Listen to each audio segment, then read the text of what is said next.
देश में क्या हो रहा है, देश किस दिशा में जा रहा है कोई नहीं जानता है। किस दिशा में जाएगा किसी को नहीं मालूम। ये अप्रोच डेमोक्रेसी के अंदर किसी पार्टी गवर्नमेंट हो उचित नहीं की जा सकती है। जिस प्रकार यूडीसी पे दबाव, ईडी, इनकम टैक्स, सीबीआई का दुरुपयोग, इवन कोड ऑफ कंडक्ट लागू हो गया है, तब भी आप विपक्ष की पार्टियों पर रेड डलवा रहे हो बिना कोई रेखी के, बिना तैयारी के।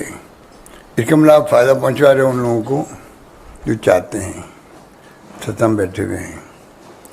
मैंने टाइम मांगा था डायरेक्टर ईडी से, डायरेक्टर सीबीआई से और चेयरमैन सीबीडीटी से।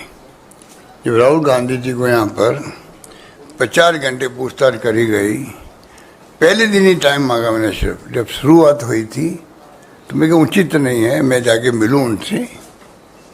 और पूरे देश को गर्व है सीबीआई पर, इनकम टैक्स डिपार्टमेंट पर और ईडी पर भी, जो अपना कानून का काम करी। प्रीमियर एजेंसियाँ देश की है। ये जुडिशरी का इम्पोर्टेंस है। जुडिशरी के मामलों में उसी प्रकार से फाइनेंशियल मामलों के अंदर, इरेगुलरिटीज के अंदर, क्राइम के अंदर तीनों एजेंसियों की इम्पोर्टेंस है। क्राइम के अंदर तीनों एजेंसियों की इम्पोर्टेंस है। इम्पोर्टेंस खत्म होगी, क्रेडिबिलिटी कम होगी तो नुकसान किसको है? देश को है। क्यों बनी एजेंसी है? एजेंसी जिस मकसद से बनी है वो मकसद पूरा होगा तब देश का हित होगा। अगर क्रेडिबिलिटी कम हो जाएगी एजेंसियों की, जो आज सीबीआई की हो चुकी है। पहले हर सीबीआई का नाम लेता था। कोई घटना दुर्घटना होती थी राज्यों में तो कहते सीबीआई को इंक्वायरी करवा दे दीजिए। और था सीबीआई का था, अब शिफ्ट हो गया ईडी पर हो गया। ईडी का काम है फाइनेंशियल इरेगुलरिटीज के ऊपर कार्रवाई करना। सुप्रीम कोर्ट में सुनवाई हो रही है, वहाँ जल्दी फैसला होना चाहिए। जो अधिकार दे दिए गए सीबीआई को अरेस्ट करने के, अटैच करने के, कुर्की करने के, उसके ऊपर बहस चल रही है। जहाँ तक मेरे को नॉलेज है वो फैसला जल्दी होना चाहिए। उससे बहुत बड़ा नुकसान हो रहा है, लोग हैरेस हो रहे हैं देश के अंदर।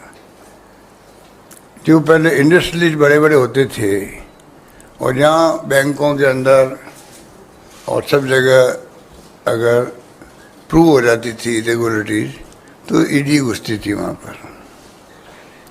अब पॉलिटिशियन में घुसने लग गई है सब जगह। महाराष्ट्र के अंदर देख लीजिए, दिल्ली में देख लीजिए, राज्यों में देख लीजिए, छत्तीसगढ़ में देख लीजिए।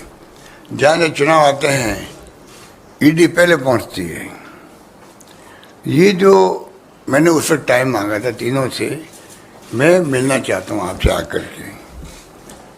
मैं एक राज्य का मुख्यमंत्री भी हूँ। 5.5 करोड़ की जनता से ज़्यादा वहाँ पर है। 4.5 करोड़ तो 7 करोड़ के लगभग आबादी है। उनको रिप्रेजेंट करता हूँ।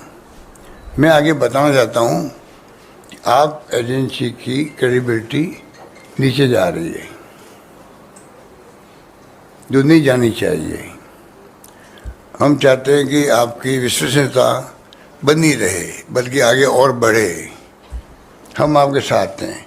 जहाँ फाइनेंशियल इरेगुलरिटी हो रही है, करप्शन हो रहा है, क्राइम हो रहा है, आप कड़ी से कड़ी कार्रवाई करो, तत्काल करो, जेल भेजो, अटैच करो प्रॉपर्टी। हम स्वागत करेंगे आपका। पर जिस प्रकार से आप इशारों पर, ऊपर के दबाव पर, ये साफ जाहिर पूरा देश देख रहा है। तो गाँव तो भी चर्चा होने लगी, गाँव के अंदर भी, कि ये क्या हो रहा है। गांव में चर्चा होने लग गई है। अब तो कई जगह ईडी वाले खुद ही जाके कहते हैं हम आधे घंटे बाद आने वाले हैं, आप थोड़ा देख लीजिए अपना आप को। ये स्थिति बन गई है जो मेरे पास रिपोर्ट आ रही है, जो बातें चलती रहती है। तो ये उचित नहीं है